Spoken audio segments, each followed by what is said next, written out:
Can't Stand Up for Falling Down. Obviously, the first thing I think of there is an Elvis Costello song title, and then with Too Late to Stop Now. Is it just literally Too Late to Stop Writing, or is that also a song title? Am I missing something there? It's from Van Morrison's Into the Mystic. It's the very last line, and it's also the title of Van's 1974 double album, which was recorded at the Rainbow. Well, it was meant to reflect the fact that, as old as I am, or people as old as me. I hope I was speaking on behalf of quite a lot of people who have just never given up on rock and roll. Their enthusiasm, their love of the music is as strong as it ever was. I remember, growing up when I was a teenager and being, utterly besotted with music, started buying lots of albums, and my mother going, you'll grow out of this one day, and I haven't, and I doubt if I will.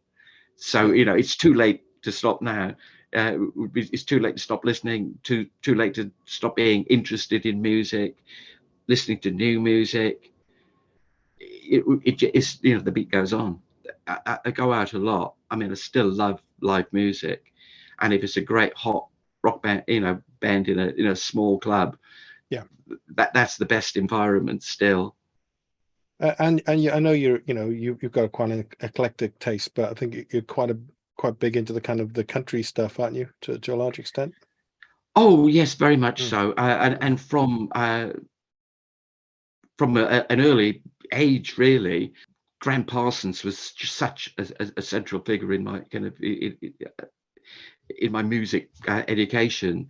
And the album that he did with the Byrds in 1968, Sweetheart of the Rodeo, although a lot of his vocals were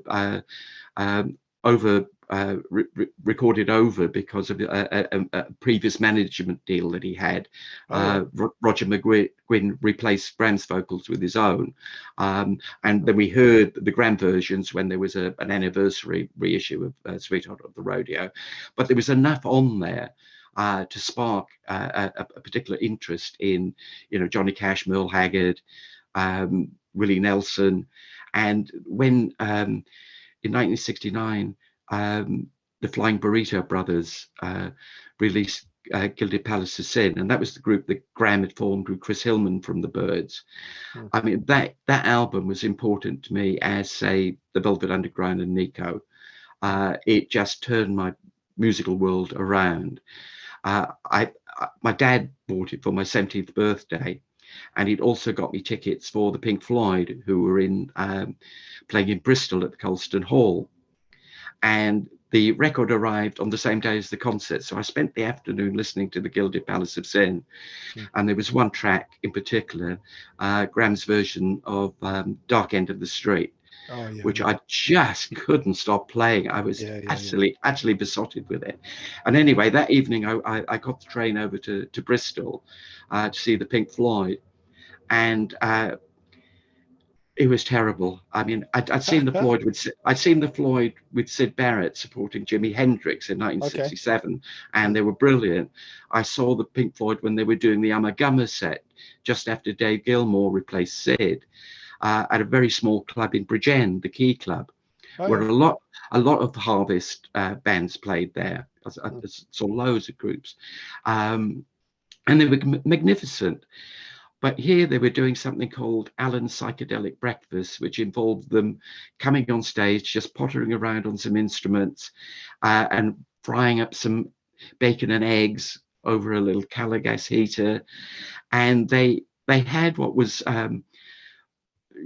described as a 360-degree stereo sound system called the Azimuth Coordinator Sound System or something, which turned out to be about 14 WEM amps just dotted around the hall. And this opening thing just went on for ages, and it was just interminably boring and self-indulgent. And all through the concert, I just couldn't get Graham singing Dark End of the Street out of my head. I couldn't erase it. And after that, I just really wanted nothing to do with prog rock anymore. Yeah. Even the bands that I'd sort of faintly liked, who hadn't gone the whole, kind of wizard hat and cape route, but was still cramming in too many notes, too many chords, Yeah. too much virtuoso noodling. So country from the beginning was very, very important to me, and it didn't sit very easily within Melody Maker in those early days, because then, and even still now, there's an incredible prejudice against country music, that it's just music for rednecks and right-wing lunatics. And I always fought and battled against that, to get space for people like Guy Clark, Emmylou Harris, Townes Van Zandt. It was important, I thought, that we cover those. And Guy Clark, of course, gets interviewed in the new book. Yes, and Townes Van Zandt was in the first book, so I've got those too. Did you ever get to meet Emmylou Harris? Oh yes. Yeah. Can I just say something, Alan, before I I wonder what your reaction to this is, right? My wife, who's a good singer, sings nice harmonies, but she doesn't quite get Emmylou Harris. And what I say, what I say to her is, and I'll say the same thing to you. I just for your wonder what you think. I think she's the best harmony singer amongst right up there ever. She's just the most beautiful harmony singer I've ever heard. Absolutely. I mean, I think everybody who has sung with her would immediately agree, from Ryan Adams to Elvis Costello, Guy, Willie. They all adore her. She is the most beautiful person. I was sent an early copy of her first album, Pieces of the Sky, and obviously I knew all her work with Graham, and so I reviewed that and managed to secure a lead review for it in Melody Maker, and followed that up with a telephone interview, just a brief introductory piece. In the meantime, a friend of mine at Warner Brothers, her label, had sent her a piece I'd written in 1974 on Graham for Melody Maker, and she was amazed at seeing this, because she didn't think anybody had heard of Graham in America, let alone anywhere else.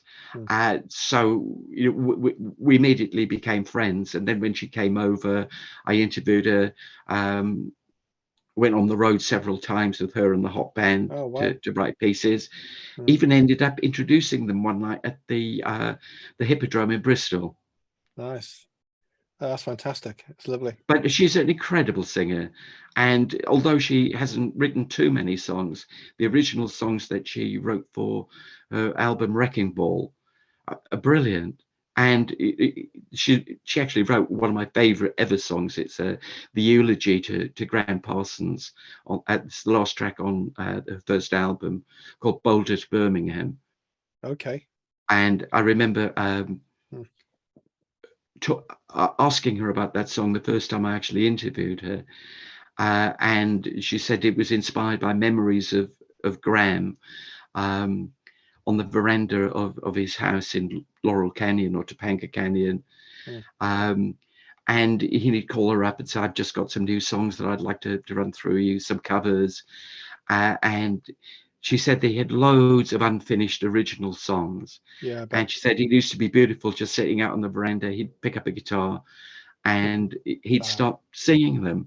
And so I said, can you remember any of them? And she said, yes. And she picked up this guitar and started strumming in this hotel room and sang. It was only a fragment of a song, because it was incomplete, but it was what she could remember of it. And I was just in a complete swoon at that point. Yeah, I bet. That's lovely. They're special kind of moments, aren't they? So my wife is wrong. Can I tell her she's wrong? Well, yes. I don't want to get get a face off with your missus, but yes, I think she is. Trouble. She's never been wrong before, so that